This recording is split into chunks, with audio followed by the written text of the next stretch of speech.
again to the e-learning portal of Kalimat Mehta Mahavidyalaya. Today also I will be teaching to the students of semester 2 botany honors who are pursuing the course under CBCS mode. So in my introductory class, I was talking about the bryophytes, which comes under DC3 paper 5. And there I told that bryophytes has been divided into three important classes. Class 1, Hepaticopsida, Class 2, Anthoceratopsida, and Class 3 is Bryopsida. Now Marchantia belongs to the family Marchantiaceae under the order Marchantialis, and the order Marchantialis is under the class Hepaticopsida.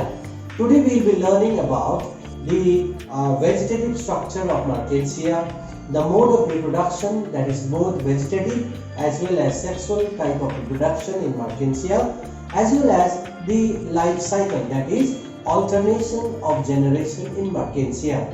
I have prepared few slides for you. Please go through them and we'll come again and discuss it in detail.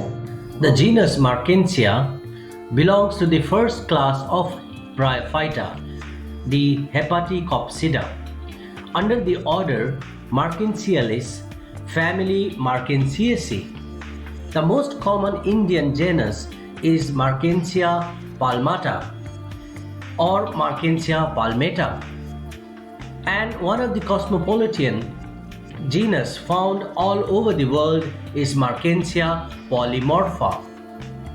Marchantia, as I said, is the most important genus of family Marchantiaceae and is represented by about 65 species. It is interesting to know that the name Marchantia was given in the honor of Nicolas Merchant, the director of Botanical Garden of Gaston d'Orléans in France. All the species are terrestrial, that is, they grow on land, and cosmopolitan in distribution.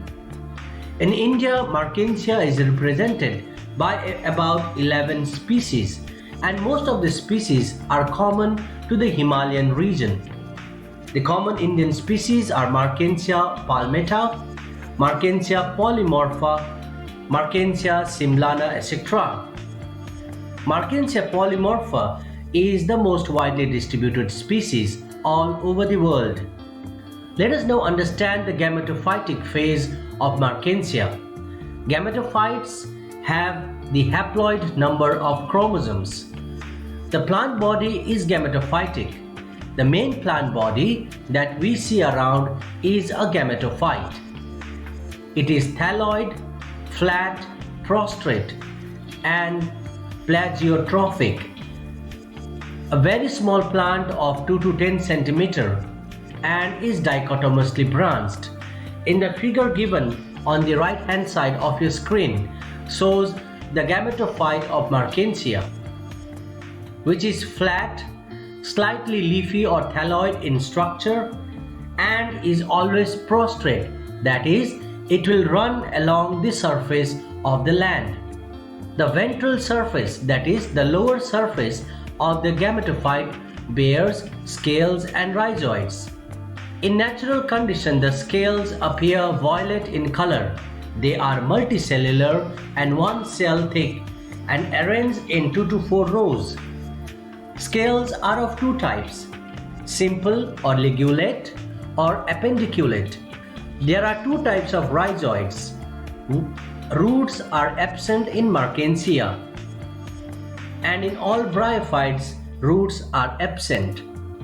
There are two types of rhizoids, smooth-walled and tuberculated. In the figure represented on your right hand side of the screen shows the two types of rhizoids, the upper one smooth-walled and the lower one tuberculated. Now let us look at the anatomy of the gametophyte. When you make a transverse section of the thallus, you will see the following structures. There is an air pore, that is an opening on the upper epidermis. The upper epidermis is a single layer. Then you will have the photosynthetic zone, which contains photosynthetic filament. Inside the air chamber, there is also a partition wall that separates each photosynthetic chamber. The storage cells or the storage tissues are more in number. In between the storage cells, you can see oil cells and mucilage cells. It is reticulate in thickening, that is, the cell wall is not smooth. There is lower epidermis on the lower side. From the lower epidermis, scales and rhizoids will arise. This is the microscopic image of the transverse section of Mertensia thallus that shows a distinct photosynthetic zone which contains photosynthetic filaments, air pores and air chamber, and a distinct storage zone that contains the storage cells. On the left hand side of the screen, you can see the enlarged view of the photosynthetic zone. The air pore helps in transfusion or exchange of gases during photosynthesis. Here in this short animation, I want to show you how the plant body of Mertensia looks like. A small plant pot has been planted in a pot, and as the time passes by, the thallus starts growing in all the direction. You can also see the plant starts branching dichotomously, but it is never erect on the surface. It is always lying prostrate on the substrate. That is why it is also known as plegiotropic in nature. In the central region, you can also see few cups-like structure known as gemma cup.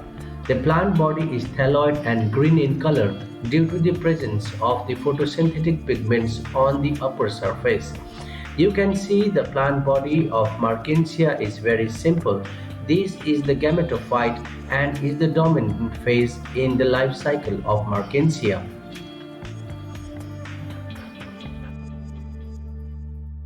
What we saw there in Mertensia is the thallus, that is the gametophyte, which is represented by a simple prostrate dorsoventrally flattened structure known as the gametophyte. Now the thallus is very simple and it contains a flattened body, and when you see the ventral side of the thallus, you will also see scales and rhizoids. Now one thing what you noticed in the slide is the type of a thallus that Mertensia actually has.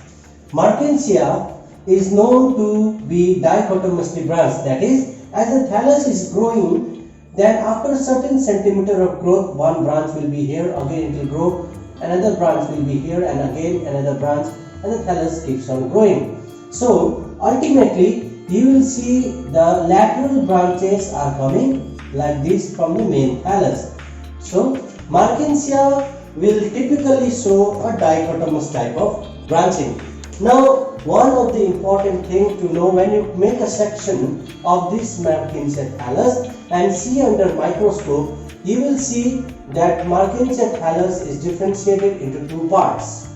The upper part is known as the photosynthetic zone that contains pores known as air pores and air chambers, and inside the air chambers you have photosynthetic filaments or photosynthetic pigments, and this is the storage zone and photosynthetic zone, and this is the air pore from where the exchange of gases will take place for photosynthesis. Upper epidermis is single cell and it is a monolayer, and below the upper epidermis is the photosynthetic zone. There is a large storage zone and there is a lower epidermis.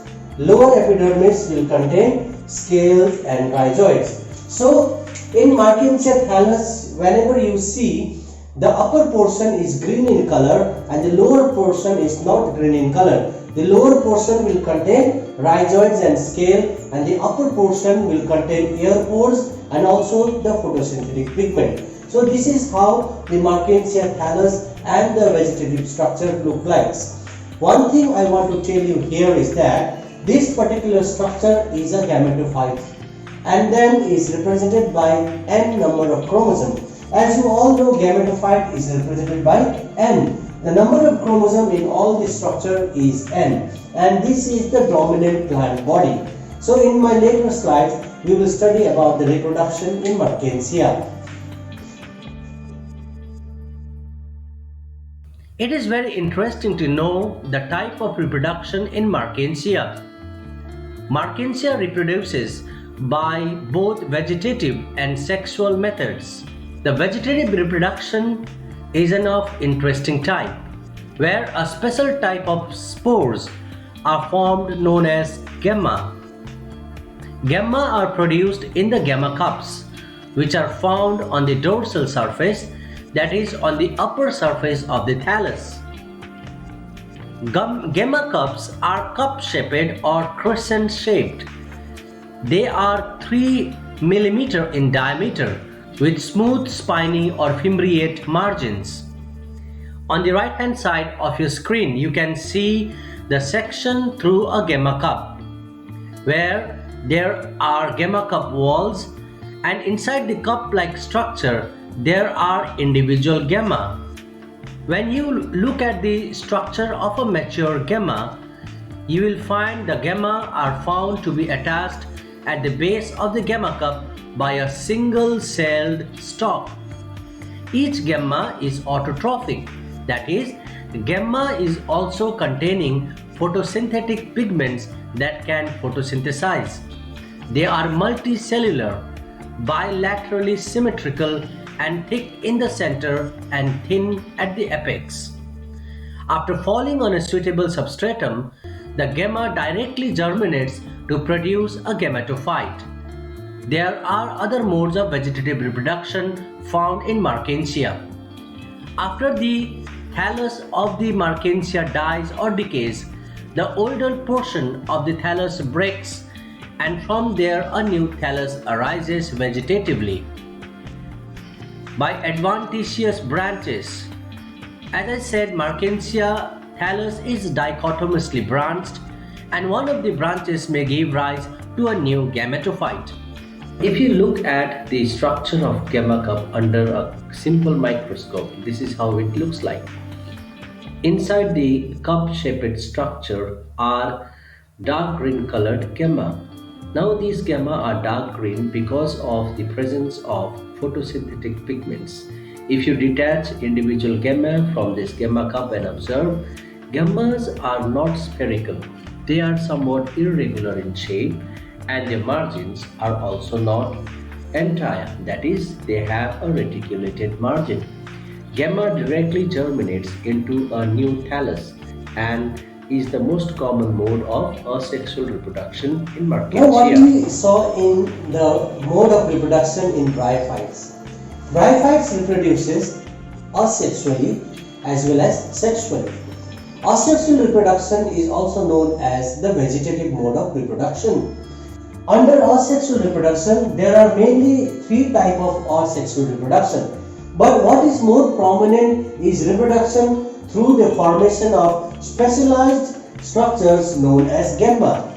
When you observe the Mertensia thallus in the slides, you will find small cup-like structures on the thallus growing along the midrib. These structures are known as gamma cup. So this gamma cup, when you will make a section, inside you will see a very simple structure. It is surrounded by a wall layer known as gamma cup wall, and inside there you will find gammas supported by a stalk. When you see a gamma, here you will see one cell stalk, that is, this stalk is only single cell thick, and the gamma is very well developed. Inside the gamma you will find chloroplast, you will find oil cells, you will also find rhizoid initials, and here you will find a notch, that is, the gamma is tapered at both the ends, the notch is also present. This gamma is haploid in nature, and then it will directly develop into a gametophyte. Other mode of reproduction is death and decay of the older portion, that is, whenever a plant is there, the older portion will decay and the remaining portion will give rise to a new plant. And through adventitious branches, the dichotomous branches are there, and from this branch also new plant will arise. So this is the type of reproduction that Markensia will naturally undergo. Actually, under all the conditions, Markensia always favors reproduction by gamma cup. But whenever the conditions are very much favorable, there is plenty of water, when there is plenty of moisture in the environment, then Markensia will show sexual type of reproduction, which we will be seeing in the slides that is following. Dear students, in my next class, that is section 2 of Markensia, we'll be studying about the sexual reproduction as well as alternation of generation in Markensia. Please download the link and also go through the slides carefully.